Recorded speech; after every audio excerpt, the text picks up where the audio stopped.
సరే, ఈ మధ్యకాలంలో మీరు రైతు కమిషన్ విస్తృతంగా పర్యటనలు చేస్తుంది. ఈ క్రమంలో రైతులకు సంబంధించి కీలకంగా ఎట్లాంటి సమస్యలు మీ దృష్టికి వచ్చినాయి సార్? చూడండి, సమస్యలు అయితే చాలా ఉన్నాయి. ఎందుకు సమస్యలు పెరిగినాయి అంటే, గత ప్రభుత్వంలో నేను విమర్శ కాదు కానీ కొన్ని రాయితీలు ఇచ్చి చేతులు దులుపుకున్నారు కానీ మూల సమస్యలు పరిష్కారం కాలే. అందుకే మార్కెట్ ఉంది, పెద్ద మార్కెట్ తెలంగాణలో ఎనుమామల మార్కెట్. ఎనుమామల మార్కెట్లో వాళ్ళ ఉత్పత్తులు రైతులు అక్కడికి అమ్ముకుంటారు. పత్తి కూడా అమ్ముకుంటారు, మిర్చి కూడా అమ్ముకుంటారు, ఆహార పంటలు అమ్ముకుంటారు. అదేవిధంగా హైదరాబాదు పక్కనే కూరగాయల మార్కెట్ ఉంది, చాలా పెద్ద మార్కెట్. ఈ రెండు మార్కెట్లు కూడా మేము పోయి సందర్శన చేసిన తర్వాత రైతులు అక్కడ దోపిడీకి గురవుతున్నారు.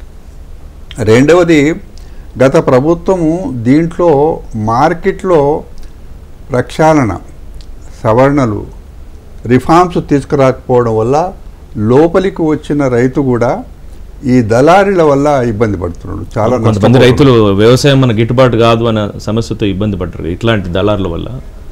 గిట్టుబాటు ఏంది, దళారుల వల్ల నిజంగా వాళ్ళు మొన్న చూసిన తర్వాత ఎనుమామల మార్కెట్ కానీ మొన్న కూరగాయల మార్కెట్ చూస్తే పక్క రాష్ట్రాల నుంచి వస్తున్నాయండి, బీహార్ నుంచి వస్తున్నాయి. ఇట్లాంటి పరిస్థితి ఈ మధ్యకాలంలో తెలంగాణ రాష్ట్రం ఏర్పడ్డ తర్వాత ఈ హార్టికల్చర్ వ్యవసాయాన్ని పూర్తిగా తగ్గిపోయింది. దానివల్ల ఏమైంది, రైతుకి బాగా లాభాలు వచ్చే హార్టికల్చర్ వ్యవసాయం బాగా దెబ్బతిన్నది. దీనికి మేము రైతుల దగ్గరికి పోయినప్పుడు ఇవే కాకుండా ఇంకా అనేకమైన సమస్యలు, ఉదాహరణకి పసుపు పండించే రైతులు ఉన్నారు నిజామాబాద్లో. చాలా కాలంగా పసుపు పండించే రైతులకు రాజశేఖర రెడ్డి గారు ముఖ్యమంత్రిగా ఉన్నప్పుడే వాళ్ళకు పరిశోధన చేసుకోవడానికి 40 ఎకరాల భూమి కూడా కేటాయించడం జరిగింది. అప్పుడు పసుపు బోర్డు పెట్టాలనేది అప్పటి నుంచే ప్రయత్నం. కానీ మేము ఈ మధ్యకాలంలో పసుపు బోర్డు ఏర్పాటు చేయకముందే కమిషన్ అందరం కూడా ఆ ప్రాంతానికి వెళ్ళినప్పుడు క్షేత్రస్థాయిలో చూస్తే 3 సమస్యలు మాకు కొట్టొచ్చినట్టుగా అనిపించింది. ఒకటి, అప్పుడప్పుడే పసుపు భూమి నుంచి తీస్తున్నారు, ఆ తీయడానికి కూలీలు అవసరం. అయితే అప్పుడు అక్కడ కూలీల ప్రాబ్లం. ఇప్పుడు మన్రేగా ఉంది, దానివల్ల రైతులకు కూలీలు అందుబాటులో లేరు, ఖర్చు పెరుగుతూ ఉంది. రెండవది, ఇప్పటికి కూడా ఈ రోజు వరకు ఇంత సాంకేతికత పెరిగిన తర్వాత కూడా పసుపు ఉడకబెట్టడానికి కట్టెలు పెట్టి మంటలు పెట్టి ఉడకబెడుతున్నారు. అదెక్కడి న్యాయం? మూడవది, పసుపు పాలిష్ చేయడం వల్ల కూడా. ఈ 3 విషయాలకు వచ్చినప్పుడు మేము అక్కడ కూడా రాజకీయాలకు అతీతంగా ఎవరైతే పసుపు పండిస్తున్నారో రైతులు వాళ్ళందరినీ పిలిచి కలెక్టర్ ఆఫీసులో మీటింగ్ పెట్టి ఒక అభిప్రాయానికి వచ్చినాం.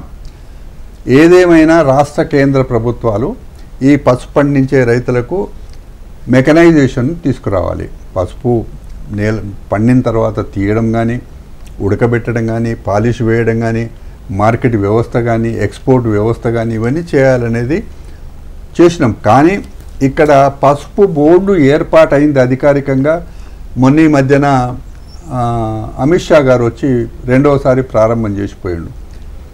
మేము వాకప్ చేస్తే, ఎంక్వైరీ చేస్తే ఇప్పటి వరకు కూడా నిధులు కేటాయించలే. అందువల్ల మేము ఇప్పటికే ఒక సూచన చేసినాం రాష్ట్ర ప్రభుత్వానికి, మెకనైజేషన్ చేయాలి. చేసినప్పుడే ఈ పంటలు పండించే రైతులకి న్యాయం జరుగుతుంది, లేదా ఉపాధి హామీ పథకాన్ని వ్యవసాయానికి అనుసంధానం చేయాలి.